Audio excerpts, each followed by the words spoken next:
ورنہ کوئی ایسی عورت کو اپنے پاس کام پر کیوں رکھتا ہے جو پڑھی لکھی بھی نہ ہو اور اس کا شوہر بھی مر گیا ہو؟ لیکن اماں نے کبھی بھی کسی کی باتوں کی پرواہ نہیں کی۔ وہ جانتی تھیں کہ اگر لوگوں کا سوچ کے گھر بیٹھ جائیں گی تو کوئی بھی ہمیں گھر پر کھلانے کے لیے نہیں آئے گا۔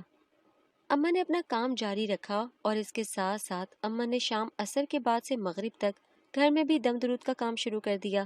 گاؤں کی عورتیں اپنے بچوں کو دم کروانے کے لیے اماں کے پاس لے آتی تھیں۔ ان کے دم کرنے سے بچوں کو بخار، نظر بد وغیرہ دور ہو جاتی تو وہ کچھ نہ کچھ ہدیہ اماں کو دے جایا کرتی تھیں، اور پھر آہستہ آہستہ عورتیں خود بھی دم کروانے لگ گئیں۔ یہاں تک کہ کچھ ہی مہینوں میں ہمارے گھر شام کے وقت عورتوں کا رش لگ جاتا۔ ایک جاتی تو دو آتی، دو جاتی تو چار آتی تھیں۔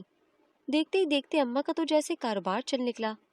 سارا دن وہ پیر بابا کے پاس کام کرتی اور شام کو 1 ڈیڑھ گھنٹہ اپنے گھر میں تعویذ دھاگے کا کام کیا کرتی تھیں۔ صبح سے شام تک اماں پیر بابا کے ڈیرے پر ہوتی تھیں اور شام کے بعد گھر میں تعویذ دھاگے میں مصروف ہو جاتی۔ میں بھی سارا دن کام کر کے تھک جاتی تھی، اس لیے رات کو ہم دونوں ماں بیٹی جلدی سو جاتے۔ ایک رات میں سو رہی تھی کہ پیاس کی وجہ سے میری آنکھ کھل گئی۔ جب میں اٹھی تو میں نے دیکھا کہ اماں اپنے بستر پر موجود نہیں تھیں۔ میں یہ دیکھ کر بڑی حیران ہوئی۔ میں نے دوسرے کمرے اور صحن میں ہر جگہ اماں کو تلاش کیا، لیکن اماں کہیں بھی نہیں تھیں۔ باہر کے دروازے کی کنڈی اندر سے کھلی ہوئی تھی لیکن باہر سے بند تھا۔ میں سمجھ گئی کہ شاید اماں کہیں گئی ہیں، لیکن اتنی رات کو وہ کہاں جا سکتی تھیں؟ میں جاگ کر اماں کا انتظار کرنے لگی۔ مجھے جب انتظار کرتے ہوئے کافی دیر ہو گئی تو اماں نے خاموشی سے باہر کا دروازہ کھولا اور دبے پاؤں گھر میں داخل ہو گئیں۔ میں جان بوجھ کر آنکھیں بند کر کے لیٹی ہوئی تھی تاکہ دیکھ سکوں کہ اماں کیا کرتی ہیں، اور میں یہ بھی سوچ رہی تھی کہ ہو سکتا ہے اماں کو کوئی ضروری کام ہو اس لیے باہر گئی ہوں، اس لیے مجھے آج ہی اماں سے پوچھنا نہیں چاہیے۔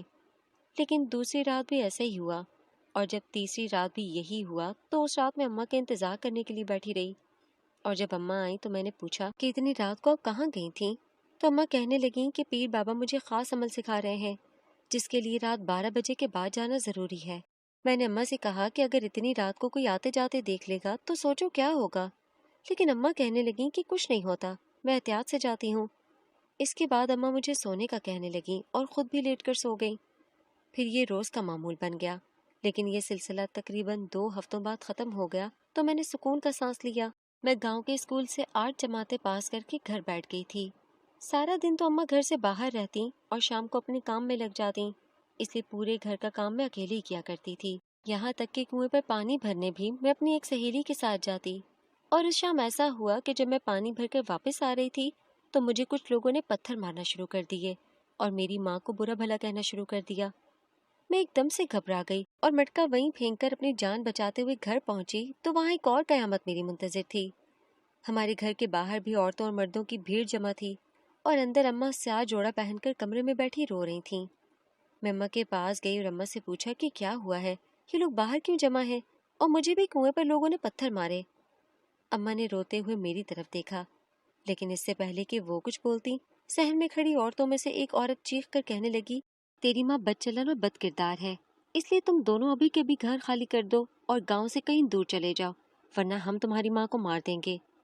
میں نے حیران ہو کر اس عورت کی طرف دیکھا اور پوچھا کہ کیوں، میری ماں نے ایسا کیا کیا ہے اور ہم کس وجہ سے اپنا گھر چھوڑ کر جائیں؟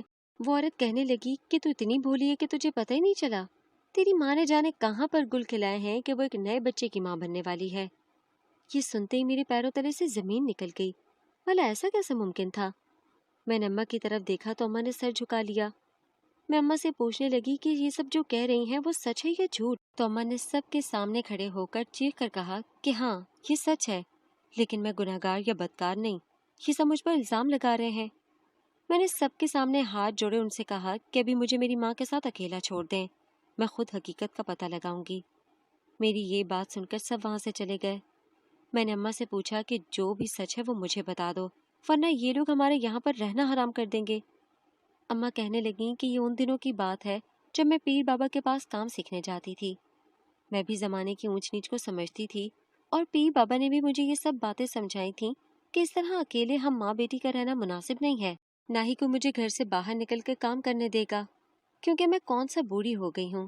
سب جانتے ہیں کہ جب میری شادی ہوئی تھی اس وقت میں صرف 18 سال کی تھی، اور اب جب تمہارا باپ ہمارے ساتھ نہیں رہا تو گاؤں میں سے 2-3 لوگوں نے مجھ سے نکاح کرنے کی بات کی ہے۔ وہ تو میں خاموش رہی اور میں نے کسی کو بتایا نہیں، ورنہ ان لوگوں کی نظر میں میری کیا عزت رہ جاتی۔ اور پھر جب میں پیر بابا کے پاس جانے لگی تو زمانے والوں کی باتوں کے ڈر سے پیر بابا نے مجھے اپنے ساتھ نکاح کرنے کا کہا۔ پہلے تو میں ان کی بات سے خفا ہو گئی اور میں نے کام پر جانا چھوڑ دیا، لیکن 2 دن میں میری عقل ٹھکانے پر آ گئی۔ جب ہمارے گھر میں کھانے کی کوئی چیز نہیں بچی تھی، میں نے سوچا کہ اگر نکاح کے بعد میں بنا کسی ڈر اور خوف کی زندگی گزاروں گی تو یہی میرے حق میں بہتر رہے گا۔ لیکن یہ بات میں گاؤں والوں کو اس وقت نہیں بتا سکتی تھی، ورنہ سب یہی کہتے کہ تمہارے ابا کے مرنے کا انتظار کر رہی تھی۔ پھر جب میں نے باقاعدہ طور پر دن کی روشنی میں پیر بابا کے پاس جانا شروع کیا اور وہاں کام کرنے لگ گئی تو انہوں نے مجھ سے نکاح کر لیا۔ وہ عمر میں مجھ سے زیادہ بڑے نہیں ہیں، بس ان کا حلیہ ایسا ہے کہ وہ بہت بزرگ دکھائی دیتے ہیں۔ ان کا گھر بھی دوسرے گاؤں میں ہے، لیکن وہ وہاں پر کبھی کبھی جاتے ہیں۔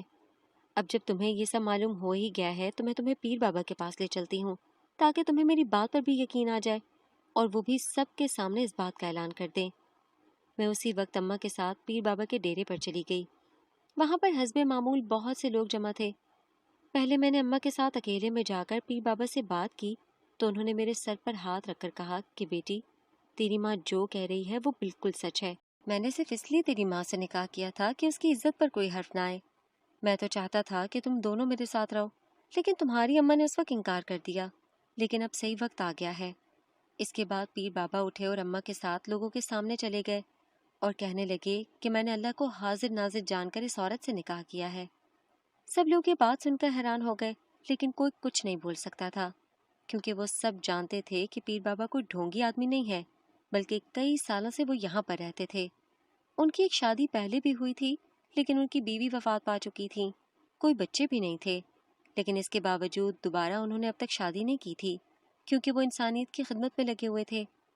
نکاح کے اعلان کے اگلے ہی دن میں اور اماں اپنا سامان سمیٹ کر پیر بابا کے گھر چلے گئے، اور اماں نے ہمارا گھر کرائے پر دے دیا تاکہ وہاں سے ملنے والا کرایہ وہ میری شادی کے اخراجات میں جمع کر سکیں۔ وقت کا کام گزرنا ہے اور وہ ہر حال میں گزر جاتا ہے۔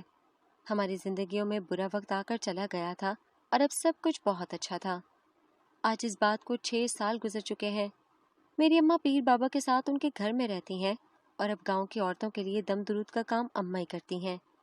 جب پیر بابا نے اماں کے ساتھ نکاح کا اعلان کر دیا تھا تو لوگوں نے بہت باتیں بنائی تھیں کہ یہ پیر فراڈ کرے گا اور ان ماں بیٹی کو لوٹ کر چھوڑ دے گا، لیکن ایسا کچھ بھی نہیں ہوا۔ ضروری نہیں کہ ہر بار جو نظر آتا ہے وہ ویسے ہی ہو، کبھی کبھی قسمت مہربان ہو جاتی ہے۔ پیر بابا اور اماں کی ایک اور بیٹی بھی ہے، جس کے باوجود پیر بابا مجھے بھی اپنی بیٹی سمجھتے ہیں۔ 1 سال پہلے اماں نے مناسب رشتہ دے کر میری شادی کر دی تھی۔